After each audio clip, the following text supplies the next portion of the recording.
So last week on the channel, I did a video about disappointing video games that I was looking forward to for a long time and then came out and just ruined my life for a little while. Well, this week I want to do something different. I want to do video games that disappointed everyone else, but for some reason, I really enjoyed.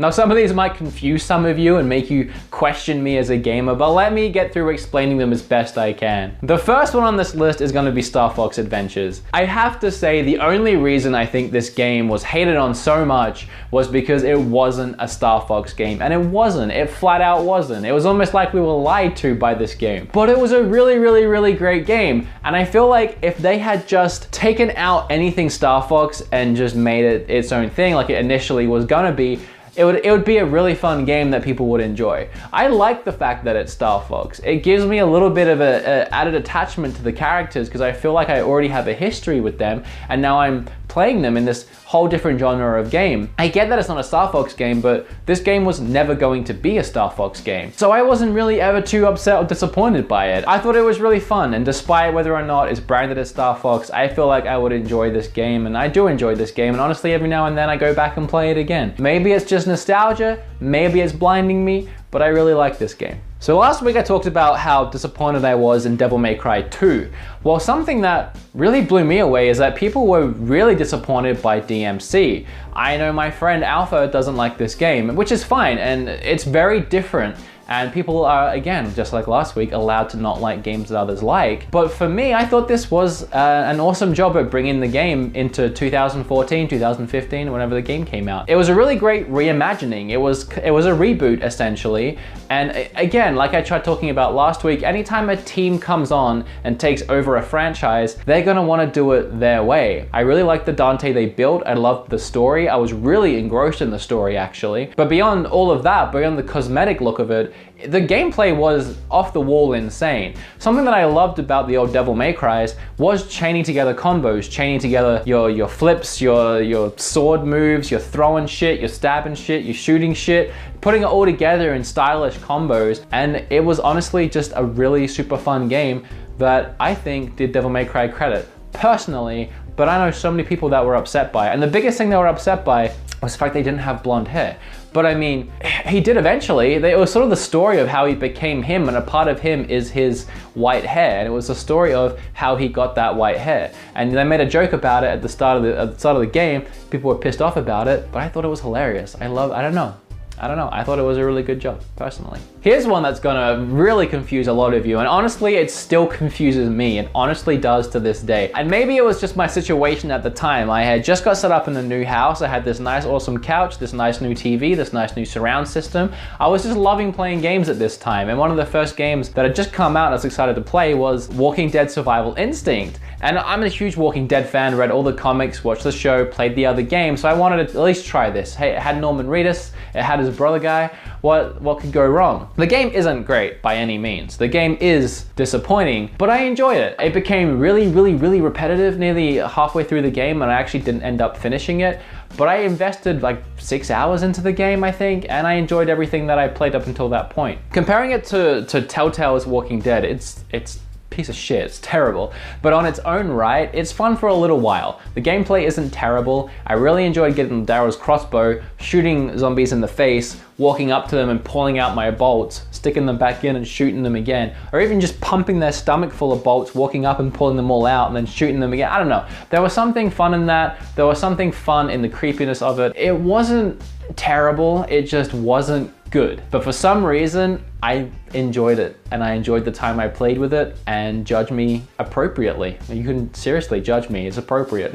I know way too many people that don't like Super Smash Bros. Brawl. I won't talk about this one for too long. Melee, okay, is a better technical fighter, absolutely. But Brawl introduced a lot of really fun things, a lot of really cool characters. You have Snake, you have the orbs that you can now smash and get the finishes, and I thought a lot of the finishes were really cool and a really cool addition. It added something to the game. Whenever you're playing with a bunch of friends and that ball pops up, shit's about to go down. The fact that everyone goes from like all this strategic fighting to holy shit, let's get this orb, I don't know, it added something to the game I really liked, but it kind of lost the technical standpoint of it, because even taking all the items out and just having a straight fight. You still have that slipping mechanic, I'm pretty sure that's what ruined it, where there's like a 2% chance your character will just slip and fall. I don't even know why they thought that was a good idea to add into the game. You will literally be trying to fight or run and you will just fall over, and it's such a disadvantage. It's such a random thing to put into a fighter, and it ruined the technicality of it. And a lot of people were disappointed in it and refused to play it, and they still say Melee is the best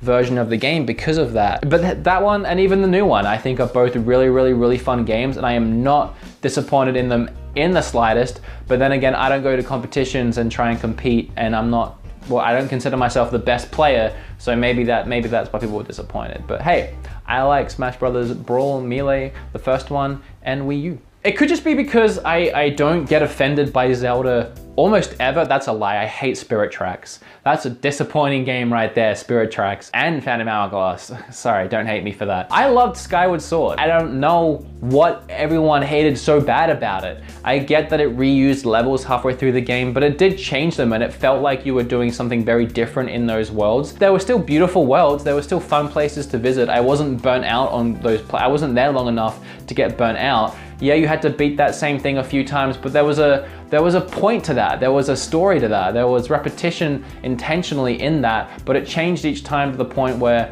it gave you a little bit more. It gave you a little bit more of the story, a little bit more of the atmosphere. It really wasn't a bad game at all, and I really enjoyed it. I enjoyed the humor. I enjoyed the fact that I was playing a new Zelda game, and I thought it was a lot of fun, a lot of things to do and explore. It was a really interesting mix of Wind Waker and Ocarina of Time, almost.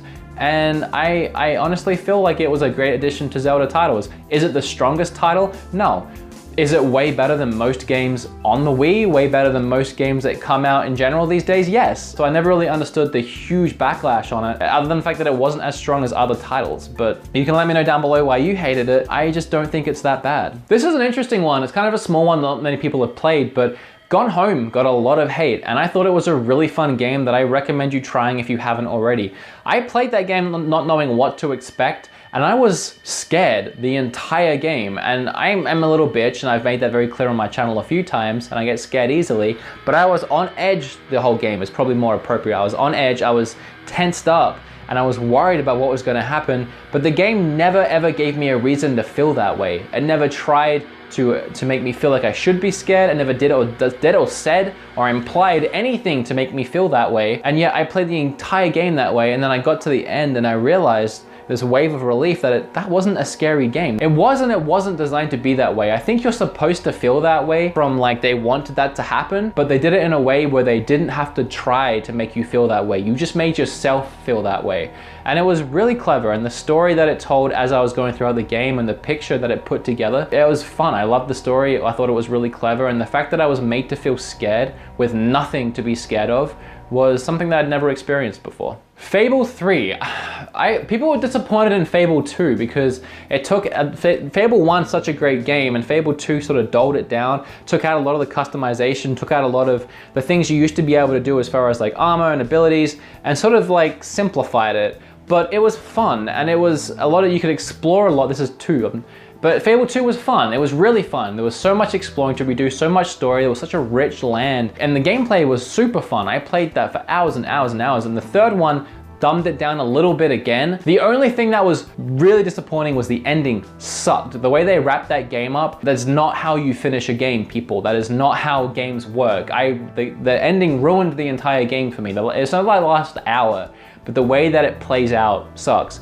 But the game before then was pretty much just a little bit dumbed down version of 2. But still really fun. I had a lot of fun playing this co-op. I have a lot of fun exploring the worlds of Fable. I have a lot of fun creating and using spells.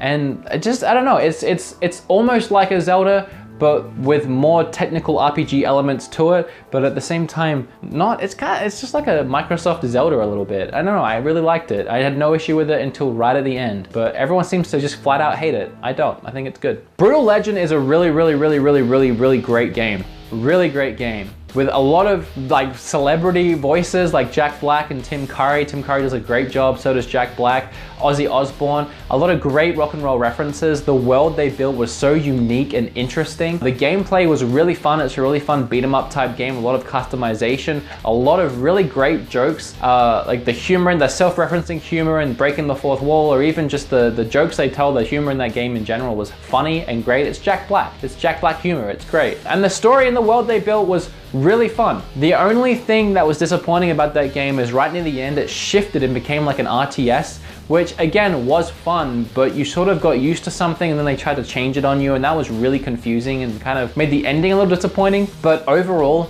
it wasn't a deal breaker for me, and it's a game that I do go back to every now and then. It reminds me of, it's a Tim Schafer game. It reminds me of like Suda51 games. It reminds me of just that weird, wacky, fun, different. It's just different, and if you haven't tried that game, you need to give that one a shot. It's a hidden gem for sure. I'm gonna end this one on something possibly controversial. I'm not sure how you feel about it. People got really upset with Resident Evil 5 because it was an action game and it wasn't a horror game. To some extent, I was disappointed as well. I mean, it wasn't what I was used to in Resident Evil, and at first I was like, this is not a Resident Evil game. And just like Star Fox, it's not a Resident Evil game, it's not a Star Fox game, but it's still something really, really, really fun. And especially and pretty much solely if you play it 2 players. To this day, I honestly believe it is one of, if not the best 2-player co-op experience you can have on the 360 and the PS3. I loved co-op games. I grew up with a lot of friends from high school, and we played co-op games all the time, and whenever we wanted to play something, we always looked at our libraries and looked at games online like, we're out. We've played the 5 to 6 great co-op games for the system, the really fun ones. We always ended up going back to Resident Evil 5. It's, again, one of the best co-op experiences you can have on that generation of systems. And honestly, it's a really fun game in general. The gameplay is tight, everything runs super smooth, it's great kicking zombie ass. It's just not Resident Evil. It's not. But it's fun. It's really, really, really fun. I finished that game 3 or 4 times over on all difficulties. I did that game in one sitting when I was younger. I was like maybe like 17, 18. Me and my friend Michael sat down and it's one of our best memories. We played it in one sitting. It was like 8 hours, and by the end, when Chris was smashing that boulder, we were like ready to pass out. We were so done, but we just had to get through it. So it's one of my favorite memories of video games in general, so I cannot hate that game. Resident Evil 6, however, I played that co-op with the same friend, and it just, I don't know what it was. I didn't mind it too much, but then when it hit single player, I was out. When you get down to the last chapter, I didn't bother finishing that. I was in it for the co-op at that point because I didn't find it too fun. It was nowhere near as fun as the 5th one. I know that's weird because a lot of people prefer the 6th one, maybe because it became solo at the end, but it just wasn't my personal cup of tea. But still not a bad co-op experience. And that's it. That's my 10 games that everyone else found disappointing, but I, for some whatever messed up reason, enjoyed. If you didn't see my video last week of games that disappointed me, make sure to check that out. There'll be a link at the end of this video. If you liked any of these games just like I did, remember to hit that like button. If you hated them and you have no idea what I'm talking about, remember to hit that like button. Leave a comment down below with games that other people hate, but for some reason you just absolutely love. Subscribe, and I will see you all next time. Thank you.